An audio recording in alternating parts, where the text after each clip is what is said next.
everyone, and welcome. I am Denise Barbosa Lane, Executive Director of Raising Multicultural Kids, and I am proud that we are all here today to officially launch the Easton Proclamation on Anti-Racism on this Juneteenth holiday.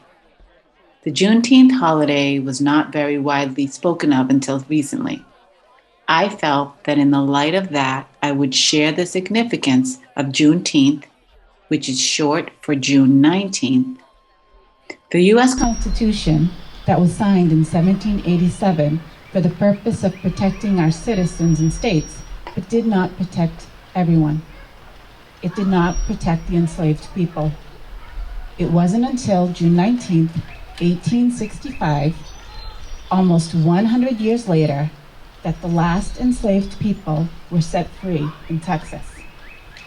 This day is important to remember, and although progress has been made, it is vital to take action when you see or hear that other people are being harmed. We have made progress, but disparities still exist in education, in healthcare, in housing, and in employment, just to name a few. The Easton Proclamation on Anti-Racism is part of this progress. Our One Book, One Town, One Easton project was meant to inspire and continue this progress. Sponsors and partners are all part of this progress. We still need support for this work. We need sponsors, we need funders, and we need partners. They will help us continue this journey.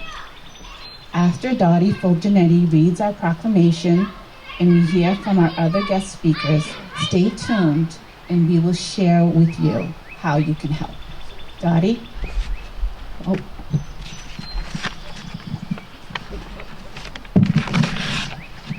Sorry, my fault. It's actually Kristen Martin who's coming up.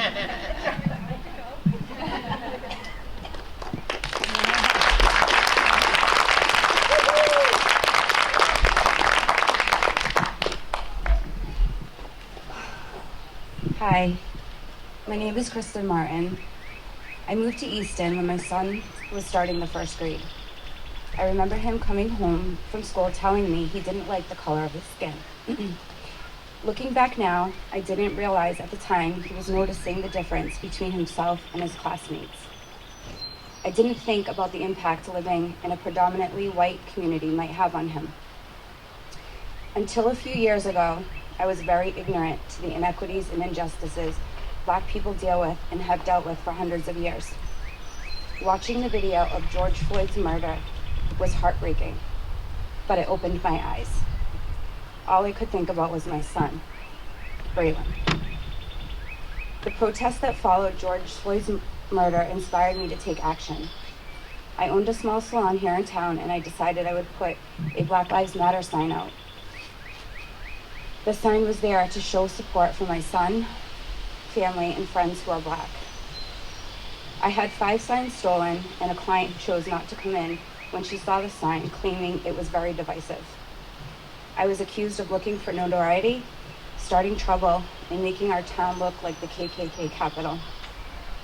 The underlying racism and pushback I received was shocking, but fear set in for myself, not for myself, but for my Black son and my Black neighbors who live in our town, when I found a white supremacy sticker across the street from my business. I knew that I had to take action. We as a community have to take action. We need to let the people who put these stickers around our town know that we will not tolerate hate of any kind. And today I am so proud that we have this proclamation as a result.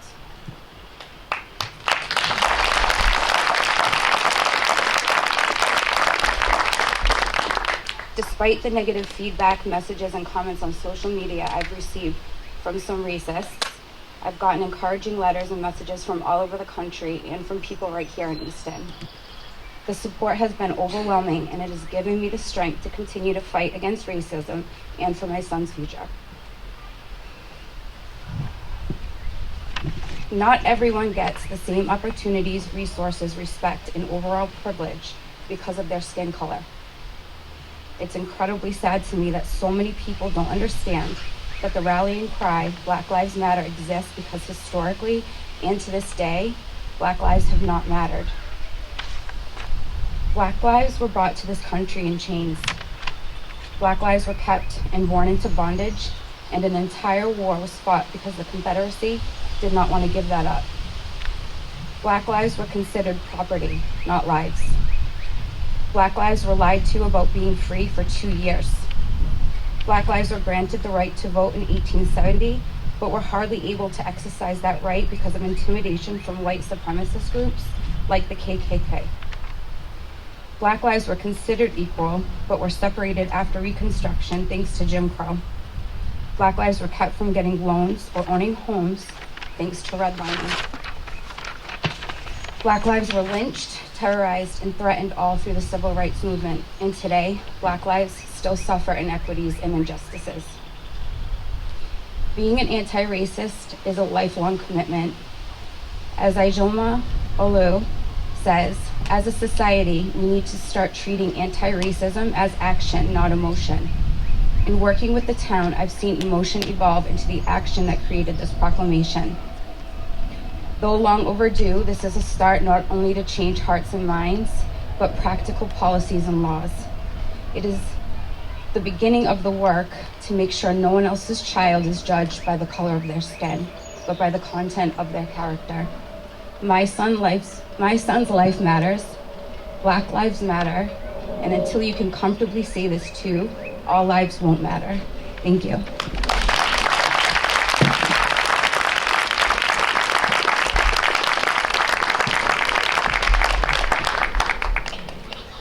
Thank you, Kristen. My name is Liz Bornstein. I am a member and a past chair of the Human Rights Committee here in Easton, which is a town committee. And I'm going to tell you a little bit about the development of the proclamation. So Kristen had shared with the Human Rights Committee the experiences she was having at her salon, as well as the presence of the white supremacist stickers. And so the Human Rights Committee, in an action of support, wanted to go beyond our typical method of acknowledging actions which are not consistent with our mission of promoting equity and tolerance by going beyond a mere statement. The short-term action which we did was to hold an art contest for a new logo embracing some of the values of the Human Rights Committee, which is the logo you see on this shirt and that you see the volunteers wearing. And that was a contest that was entered by many people. This is actually the winning logo by a graduating OA senior, Sarah Cathy. And so we had the logo put on stickers and all of our Human Rights Committee work. The proclamation was the long-term action and result of these incidents. We wanted something that was a permanent and visible message to Easton, people who live here, who work here, who visit Easton, and so they know what values Easton stands for. The proclamation was a very thoughtful process. There were many people involved, and we are very, very grateful for the partnership we have with RMK, as well as with many of the institutions and important players and figures in the town. The proclamation was a result of more than a year's worth of partnership, wordsmithing, careful thought about the message we want to send and who's going to receive it and how it's going to be received and how people can show support for the proclamation. You'll be hearing from many of the signatories today. I want to recognize a couple of the signatories who won't be speaking right now. So one of our partners is our town civil rights officer, Keith Boone, who's there in the back.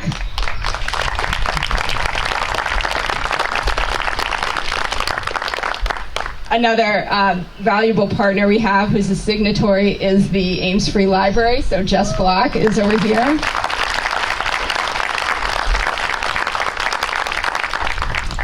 And the school committee has been a fantastic ally throughout about making sure the K-12 environment is one of the environments where there's consistency with the Human Rights Committee's message. So I want to recognize the two school committee members I see here, Michelle Durance and Jen Starr. And who am I missing? And Caroline O'Neill. Thank you. At this point, I'm going to pass the microphone over to the chair of our select board, Dottie Fulgenetti, who's going to read the proclamation.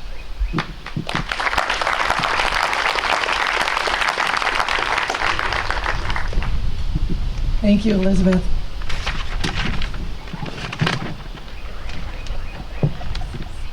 The Easton Proclamation on Anti-Racism. We recognize that neither a resolution nor a single action will change a community, but rather that we are all responsible, both individually and collectively, for creating and fostering an anti-racist and unbiased community.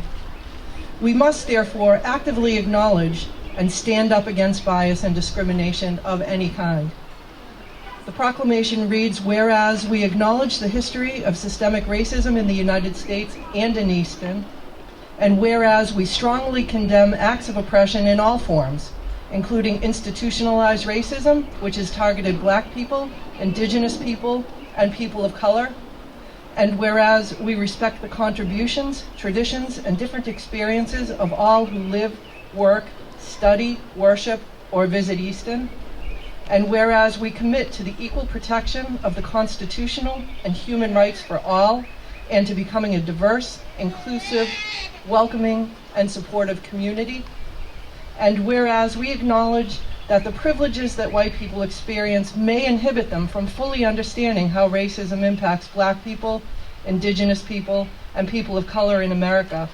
For example, the performance of simple tasks like driving, walking in neighborhoods, or just going to a park may come with certain risks not experienced by others. Life events like getting a job, purchasing a home, buying a car, or raising a family come with barriers that white people may not understand, realize, or ever experience. Now, therefore, be it resolved, we encourage open dialogue about racism, discrimination, injustice, and hate, as well as exploration of ways in which Easton could promote the fair and equal treatment of all persons residing in and visiting our community. And therefore, be it further resolved, we support and encourage social and educational programs aimed at understanding and dismantling racial, ethnic, and other biases within our community. And it's signed by representatives of the Human Rights Committee, the Select Board, the Superintendent of Schools, the School Committee, Raising Multicultural Kids, Town Administrator, Civil Rights Officer, and the Director of the Ames Free Library. I just want to say that the Select Board unanimously and enthusiastically support this and have taken every opportunity to be anti-racist in the work that we do. And so I'd like to thank the other Select Board members. Vice Chair Craig Bodger is here tonight. Select Board member Jen Stacey is here somewhere. Select Board member Mark Lamb, and Select Board member Jamie Stebbins. So a couple of other partners that we have a legislative delegation that has been tremendously supportive. I'm going to mention someone who's not here first, but she really did a lot to be an ally, and that's State Representative Claire Cronin. She can't be here tonight because she's now the Ambassador of Ireland, so we wish her well in that. We also have Senator Timilty and State Representative Carol Doherty, and we're going to ask Senator Timilty to come up first and say a couple of words.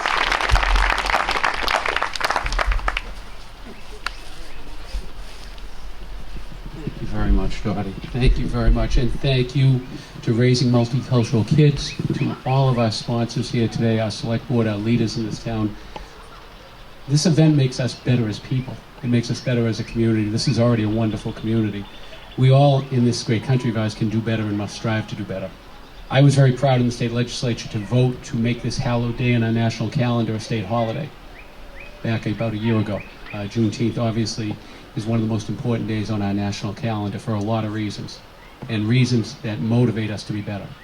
So with that, I thank everybody here with RMK. I thank the great town of Easton for what you are doing, not just today, but all 365 days of the year, to emphasize that we are all equal and we all must strive together. Together, united, there is nothing that we as a nation cannot overcome. So to RMK, thank you for all that you do. I look forward to working with you each and every day that I have the privilege of working for this great town and with my select board, and of course with Representative Carol Doherty. So thank you all very much. I will never forget that I work for you, and this Your priorities are my priorities, and we will get through this together, and we will overcome together. Thank you all very much. And now introducing State Representative Carol Doherty.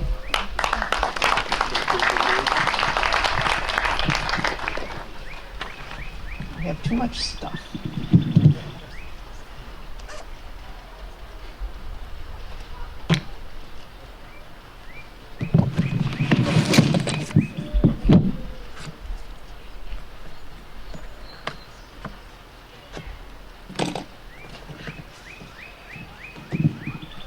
Ready.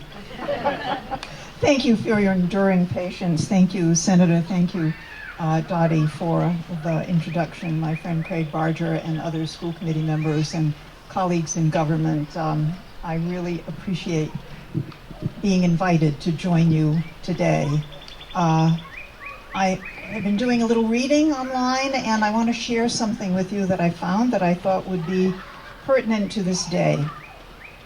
On this anniversary of Juneteenth, I can't help but think about the words of the late, great novelist James Baldwin, who wrote, and I quote, "History is not merely something to be read. It does not merely refer to the past. On the contrary, the great force of history comes from the fact that we carry it within us. It is to history that we owe our frame of reference and our aspirations." Baldwin knew all too well that even when history is made, it can be slow to reach some parts of humanity. It was not until June 19, 1865, as you heard, more than 2 months after Confederate General Robert E. Lee surrendered, that the last enslaved people in Texas learned that they were free. It is a complex history that has struggled to be interwoven into the Black American tapestry. The enduring strength of Black people in finding and in celebrating joy in this history is here, in this place, in this yard, in this celebration, despite the continued struggles.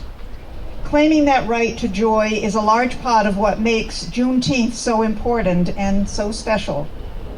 I'd like to borrow from the words of Miss Opal Lee, grandmother of Juneteenth, as I understand.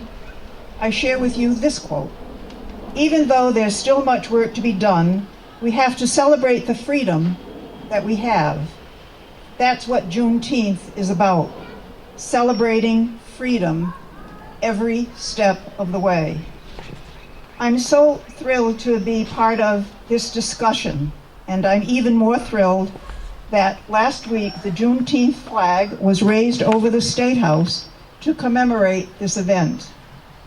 At the first Juneteenth public celebration, at least that I participated in the other end of the district in Taunton, I received the news at that very moment that Massachusetts adopted Juneteenth as a state holiday, joining scores of other states.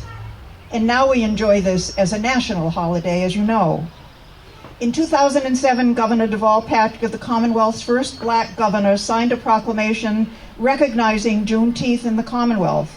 In 2020, in the midst of a nationwide racial reckoning in the aftermath of George Floyd's murder, Governor Charles Baker recognized Juneteenth as an official holiday in Massachusetts. Commonly referred to as Freedom Day, today, Juneteenth, we honor that freedom, but also remember the hundreds of years of slavery and oppression that preceded it, and the decades of Jim Crow segregation that followed it. We must recognize that the struggle for Black liberation is an ongoing one. There is still much work to do to realize the full measure of freedom for Black Americans in our own time. So on this Juneteenth, as we honor and commemorate those enslaved individuals who learned of their emancipation 157 years ago, let us rededicate ourselves to ensuring justice for all Americans. And I think that that's what you are doing here in Easton today, as you have signed the proclamation against racism, excuse me. And I just need to repeat the preamble to the proclamation written here. I would like to share the preamble of that resolution. We recognize that neither a resolution nor a single action will change a community, but rather that we are all responsible, both individually and collectively, for creating and fostering an anti-racist, unbiased place to live. We must therefore actively acknowledge and stand up against bias and discrimination of any kind. I thank you for your indulgence, and I have one more thing, if I can sort myself out. Listening as an act of love, and as I understand it from Denise, that this is going to be the community read for over the next months. And I hope to participate in some of those activities over time in that community read. I think listening is an act of love, self-love, community love, love of others. That's really the message that we need to live by. So thank you very much. I love coming to Easton, so I appreciate it very much.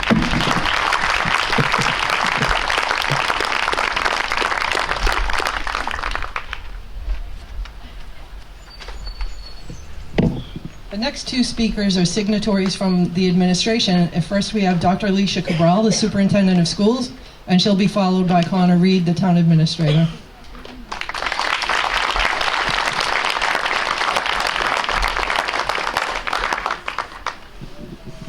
Thank you. It's humbling to follow such wonderful leaders, and we're fortunate to have them. I am very happy to be here on this beautiful day, this beautiful venue, for this beautiful and critically important cause. I am so proud to be one of the signers of this proclamation and hope it sends the strong message that is intended.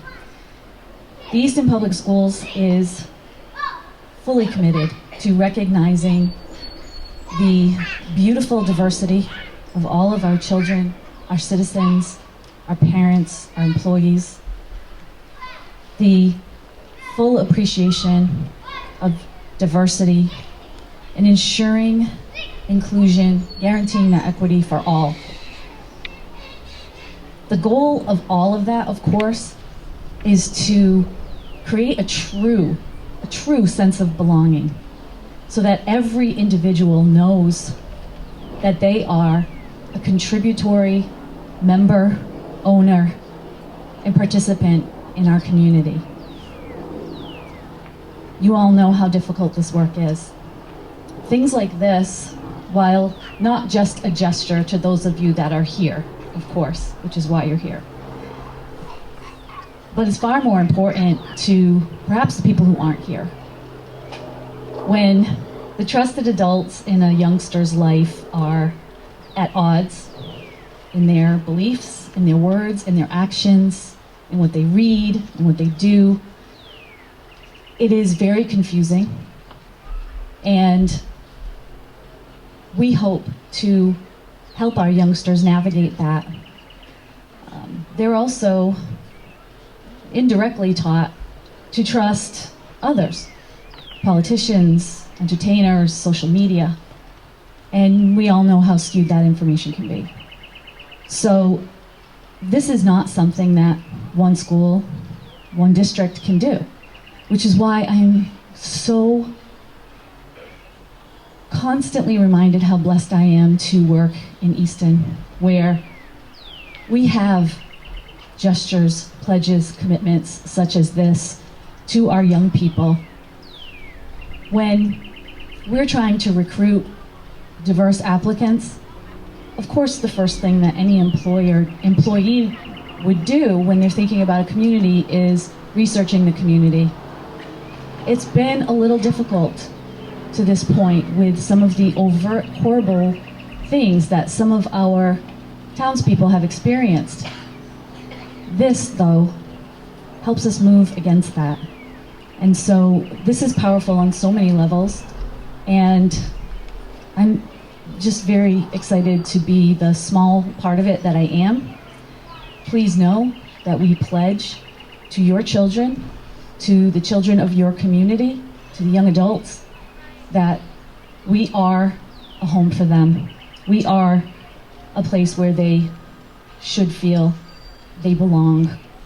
that their diversity is beautiful and they're included. And we won't stop until that work is done, no matter how hard it is. I often get very colorful emails to the contrary. That will never dissuade us from our work. In fact, it kind of energizes me and my colleagues. We know what we're working against, and it's not always the overt actions like we heard a little earlier. It's the less overt actions, the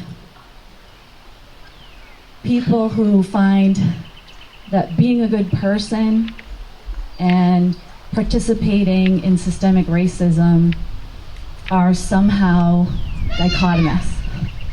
Like they can't both exist. And it's in our work with the really good people who are faith-filled and educated and loving people and just need help recognizing what they have been participating in. A lot of conversation in education is the difference between intention and impact. We tell our staff all the time, and we remind ourselves all the time, that you may have taught something, and that was your intention, but was it learned? Was it truly learned? And measuring learning is a lot different than measuring if something was taught. And so that's something we struggle with often. And so I ask that all of us remember, I'm an evolving person and I have to remind myself often as well, to check our intentions and how they may differ from their impact. Challenge others to really pay attention to the fact that their intention may not match the impact they're having on their own children, on their community, and in their workplace. I really want to thank everybody for being here. I especially am grateful for my amazing teammates, Chrissy Pruitt, who is our civil rights liaison in the district, our high school principal, Kelly Kavanaugh, who, frankly, and she knows this because I've told her before, jumped to the top of the list because of my pressing questions about diversity and inclusion and her commitment to that. And so we're very happy to have her with us. I do see teachers Jen Tantillo, English teacher, and Maria Palma, foreign language teacher. And at the risk of missing anyone, I'm going to stop naming names now. But I just want you to know how committed your school department is. And it's not just words, it's not just the administration. It's every single member of our staff. We're constantly reflecting and trying to get our students to do the same. And to have such strong community partnerships with RMK, the Human Rights Committee, town government, state government, I'm just truly blessed to serve the people of Easton and know that we can make a difference. So thank you all. And now one of my wonderful partners in town leadership, Connor Reed, town administrator.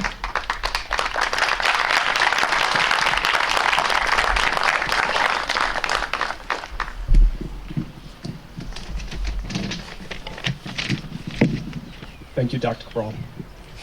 Thank you to everyone for being here today on this Juneteenth for the launch of Easton's proclamation on anti-racism. It's wonderful to see the diversity represented in the community here today and across different sectors from government to business and civic and community groups. On behalf of the town, I want to specifically recognize and thank the Easton Human Rights Committee and Raising Multicultural Kids, along with all the citizens who support both of those groups in your efforts, not only to pull the proclamation together, but to bring us here today as a unified Easton. So thank you. The incredible positivity of the message today and the positivity represented here today stands in stark contrast to continued tragic acts of racism and hatred that violate our nation's ideals of justice and liberty for all, as well as any sense of shared security or belonging we have. Whether it's white supremacy fueling a mass shooting of Black Americans simply trying to shop for food in New York, or right-wing extremism galvanizing an attempted riot at a peaceful pride rally in Idaho. Acts of racism, bigotry, and intolerance continue to make the stakes clear that fence sitting is not an option, and that people of good conscience across government, education, business, and community groups must come together like we have today, unified in our opposition of intolerance and racism, as well as unified in our shared affirmation of our commitment to more inclusive and welcoming communities. For the town, this proclamation is not the end of that obligation, but only the beginning. It means that town leaders must commit to the continual learning, listening, and reflection of a role that governments, including local governments, have had in the creation and perpetration of institutional racism throughout the United States history. And to understand that that history calls on us to break down those institutional barriers, to better serve the community today, and in order for us to leave a more just, inclusive, and equal society for our children tomorrow. This work will take many forms, it will take many years and many partners, including so many of you represented here today. Whether it's to fight against the enduring legacy of redlining and exclusionary zoning through supporting affordable and diverse housing opportunities, the elimination of financial barriers that have disproportionately negatively impacted communities of color by making public goods like full-day kindergarten universally available for everyone regardless of their parents' income, or by reimagining how we serve our community by supporting our workforce in health, human services, police, and emergency medical services so that difficult calls can be looked at through a human lens, not a criminal one, and that every effort is made to connect folks with supportive services and systems, not the judicial system. This proclamation also means that folks like me, who have the privilege to hold positions of public trust, need to spend more time listening to diverse voices in the community and not claiming to have all the answers, because we don't, but instead committing to working together as partners for a unified Easton that welcomes, celebrates, and loves all of our residents, no matter what they look like, who they love, or how they worship. And on that, I'm honored to introduce and welcome up one of RMK's exceptional leaders, Angela Clark, to speak about what this proclamation means for the community. Thank you all for the inspirational work that you do to make Easton a better place. Thank you.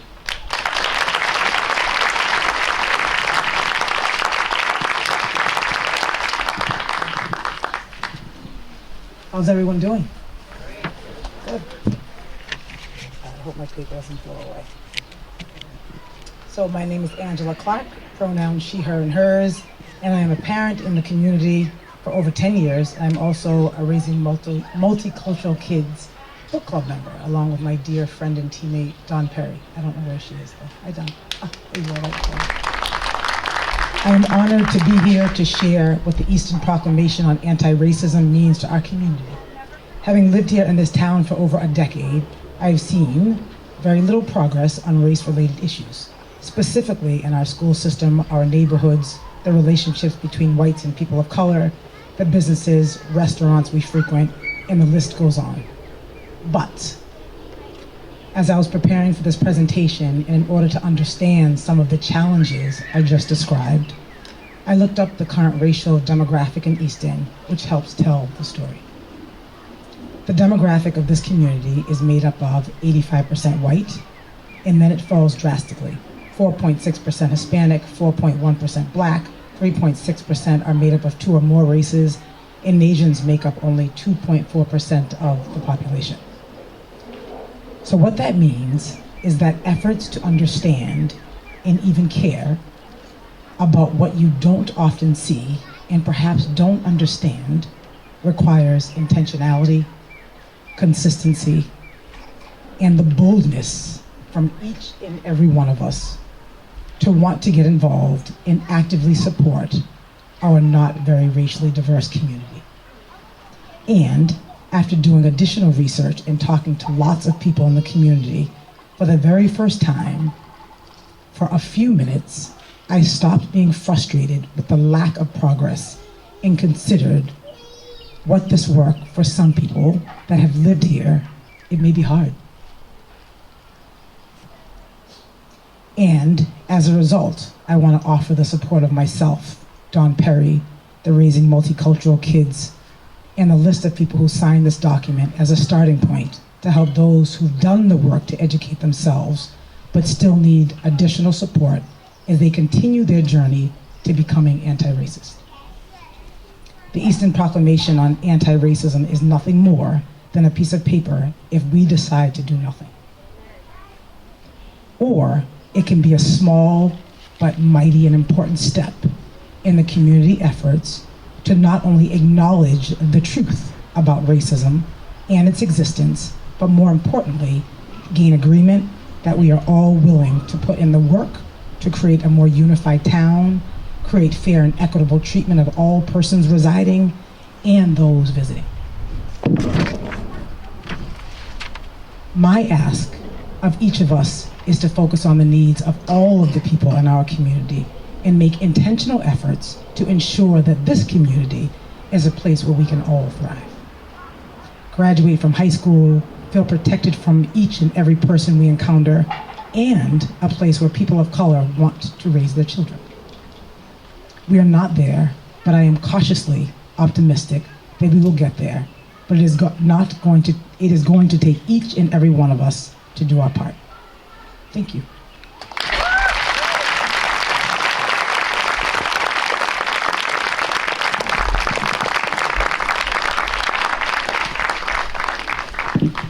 Thank you, Angela, and everyone who has spoken here today. I want to echo what Angela said about our goal. We don't want this to be a piece of paper that you take from here today and goes into a drawer. We want this proclamation to become a living, breathing document in our town. We want you to share it. We want you to post it in your business. We want you to take action on it every single day and continue to move our message forward. If you haven't already visited the tables and signed on, please do. You can sign on to the proclamation and take a copy. Not at this moment, please don't. Please don't stampede the tables. We do have one more tidbit of fun that will happen. So Kelly also has sponsorship packets. If you'd like to sponsor some events that we will be holding over the summer around our One Book, One Town, One Easton summer read. So that book came about purposefully because we did not want this event to just end and people not talk about it. We said, let's pick a book that we can come together with throughout the summer and continue the conversation about how we can make changes in this community. So the book is called Listening is an Act of Love. I want to thank the Lions Club, Andrew Parker, who helped us by donating funds for us to purchase those books.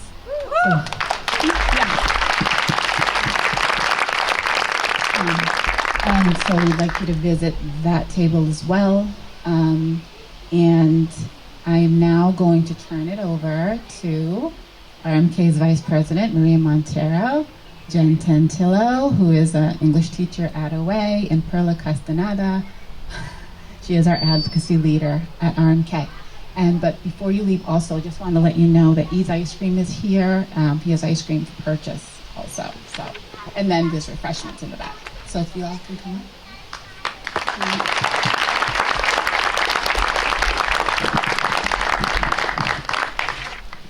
Hello everyone, I'm Marie Montero and I'm Vice President of Multicultural Kids. As Denise has stated, we selected Listening is an Act of Love, and it's a celebration of American life from the StoryCorps Project.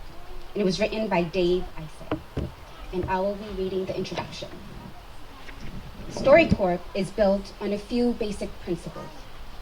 That our stories, the stories of everyday people, are as interesting and important as the celebrity stories we're bombarded with by the media every minute of the day. That if we take the time to listen, we'll find wisdom, wonder, and poetry in the lives and stories of the people all around us. That we all want to know our lives have mattered and we won't ever be forgotten. That listening is an act of love. Participating in StoryCorps is a simple process. First, you make an appointment to visit one of our recording booths. Bring anyone you choose, your grandmother, your dad, your sister, your best friend, the waitress at the local diner whose story you've always been curious about. A trained StoryCorps facilitator will greet you, take you into the booth, and shut the door. Inside, the booth is completely silent. The lights are low, the room is cozy. You sit at a small table across from, let's say, your grandmother, looking into her eyes. There's a microphone in front of each of you. The facilitator sits down in front of an audio console and presses record. You begin to ask your questions. What are the most important lessons you've learned in life? What did your mother sing to you when you were a baby? How do you want to be remembered? At the end of 40 minutes, 2 broadcast quality CDs have been created. One goes home with you. A second becomes part of an archive at the American Folklife Center at the Library of Congress, so that your great-great-grandchildren will someday be able to listen to the voices of you and your grandmother. Excerpts of interviews are broadcast each Friday on NPR's Morning Edition. StoryCorps launched on October 23, 2003, New York's Grand Central Terminal. The great oral historian, Studs Terkel, who was 91 at the time, flew in from Chicago to cut the ribbon. Today, we shall begin celebrating the lives of uncelebrated, he proclaimed.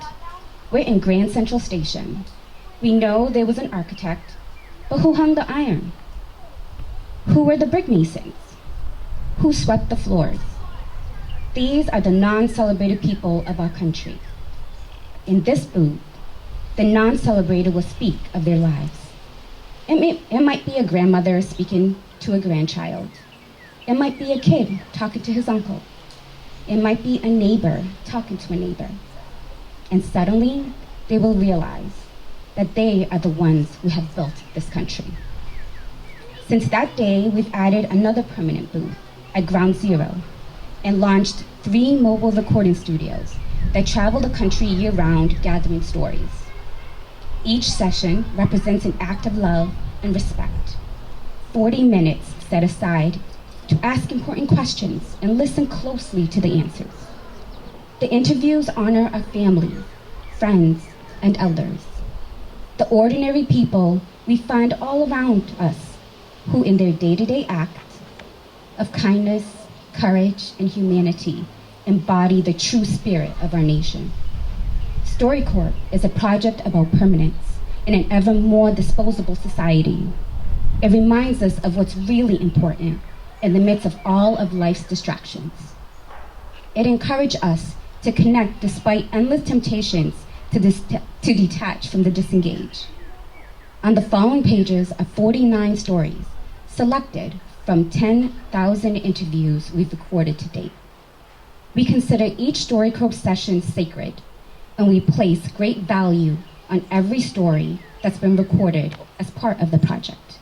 It is a joy and an honor for all of us at StoryCorps to do this work, and it's a privilege to share these stories with you.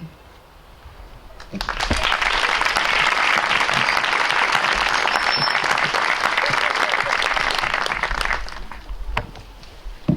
So Perla and I are going to be reading a transcript of an interview between Blanca Alvarez and Connie Alvarez. Connie is Blanca's daughter.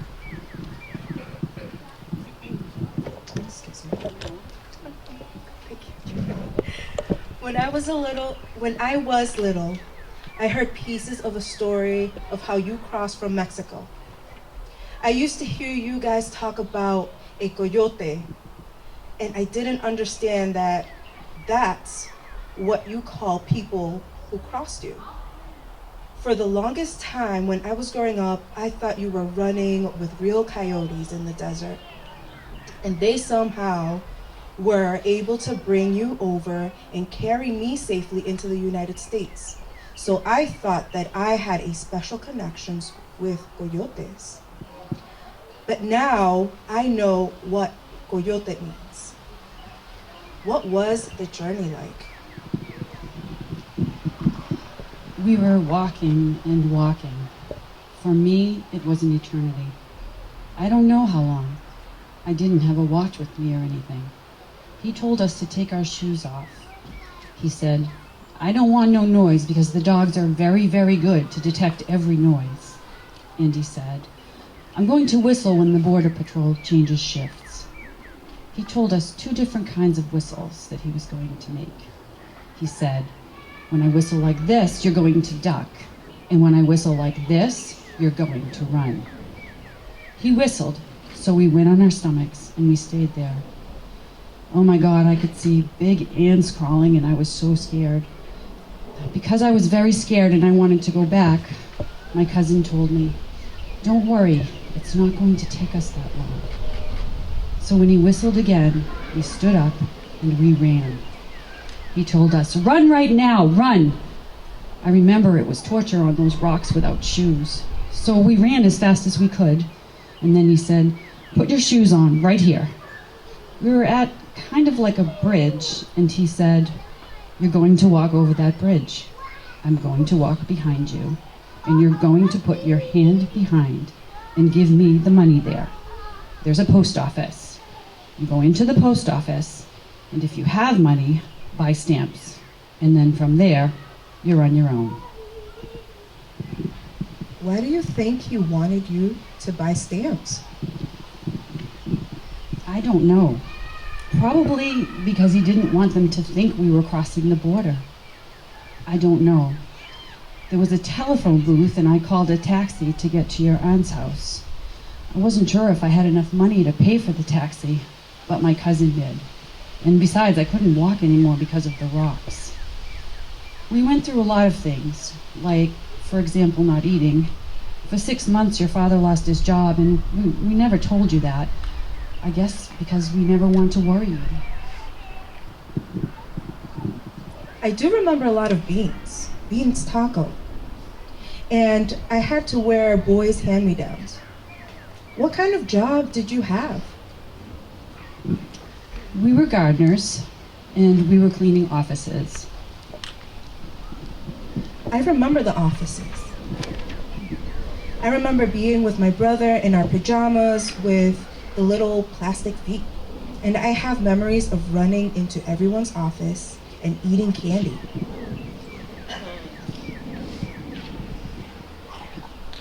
Eating candy from their candy dishes. You used to put us to bed on people's office couches while you worked all night. You remember that? And I also remember you would always buy us a cup of noodles from the vending machine, like snacks, a soup snack, and then put us to bed. And then you'd carry us to the car when you guys were done cleaning the offices. I remember that. How old was I when you decided to go back to school here in the US? I guess you were 9 years old when I went to high school, and then went to college, and then went to university. I was so busy going to school that I guess I neglected you a little bit. No, because for me, watching you go to school with 2 kids and trying to make ends meet, that was the biggest inspiration for me to finish college. I felt there was no way that I couldn't finish if I could do it, if you could do it with all of that. Even when I wanted to drop out, I thought there's nothing that could stand in my way that didn't stand in yours more. So there was no neglect there. You don't have to worry about that. You never told me you felt like that. It's the most important thing to me. Haven't gone to college, and I feel like anything I do from here on out is okay, because I have already achieved my dream of getting a college degree. Everything else is icing on the cake.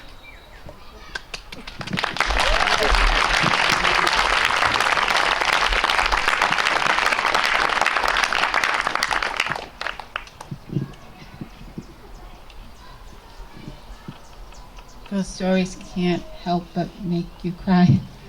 There are many more stories like that about all different kinds of people in our world, and we need to listen to all the different kinds of people in our world.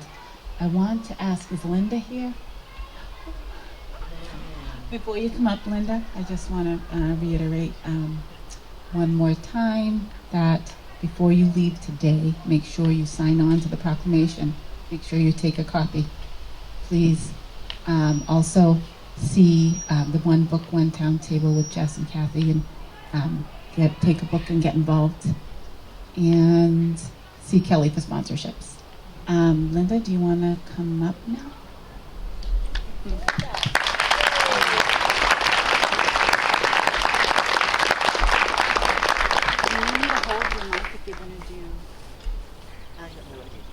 I think you can hear me. Good afternoon. Can you hear me? Yes. Absolutely.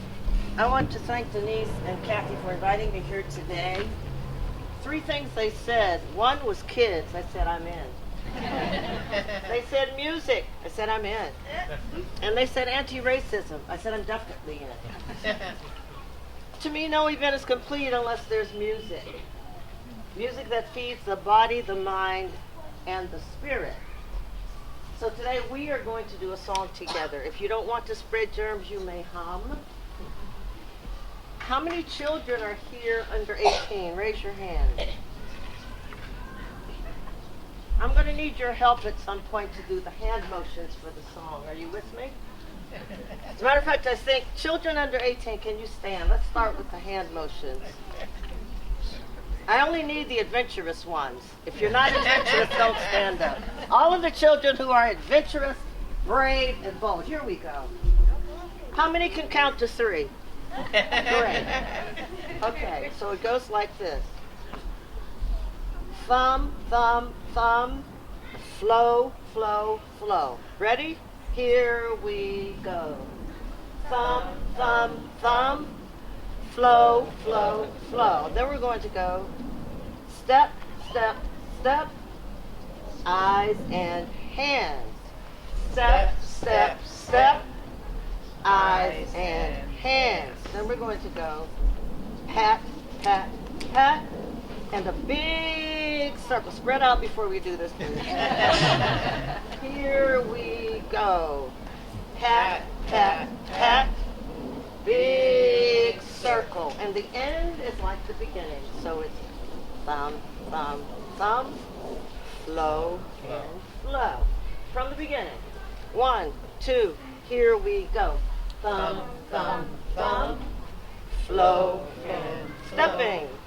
Step, step, eyes, eyes and hands. Pat, pat, pat, pat. Big circle, circle. Thumbs, thumb, thumb, thumb, and flow, flow, flow, flow. Great, don't move. I'm going to sing something, and when I put my hands out, it's sort of like Simon Says. I know the little ones probably don't know what that is, but... I've got a river of life. I've got a river of life. I've got a river of life flowing out of me. I've got a river of life flowing out of me. Makes the lame to walk and the blind to see. Makes the lame to walk and the blind to see. Opens up my heart, sets my spirit free.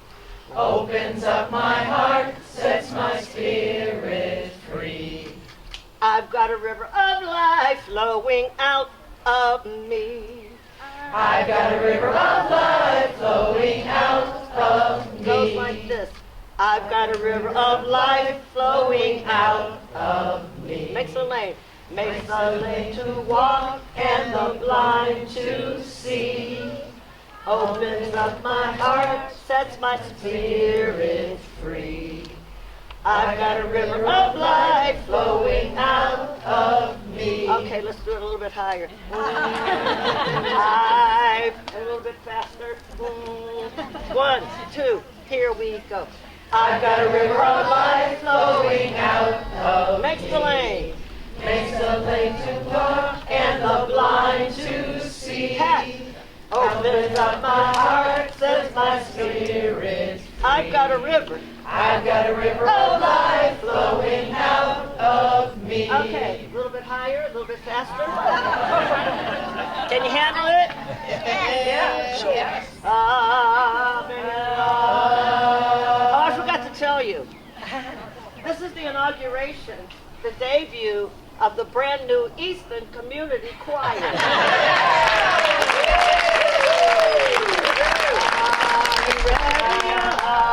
One, two, here we go. I've got a river of life flowing out of Makes the me. lane. Makes the lame to walk and the blind to see. Opens up my heart. Opens up my heart, sets my spirit free. I've got a river of life flowing out of me. Okay, we're gonna do it one more time. And we're gonna go a little bit higher, higher, higher. One, two, here we go.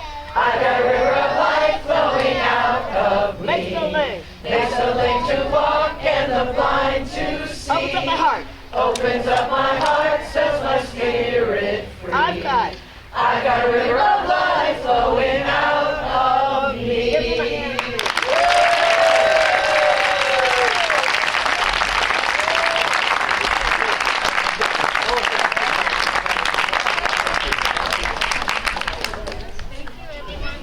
The formal part of our day is over, so please find somebody with a clipboard, sign on to the proclamation, and pick up a book to join our community meeting.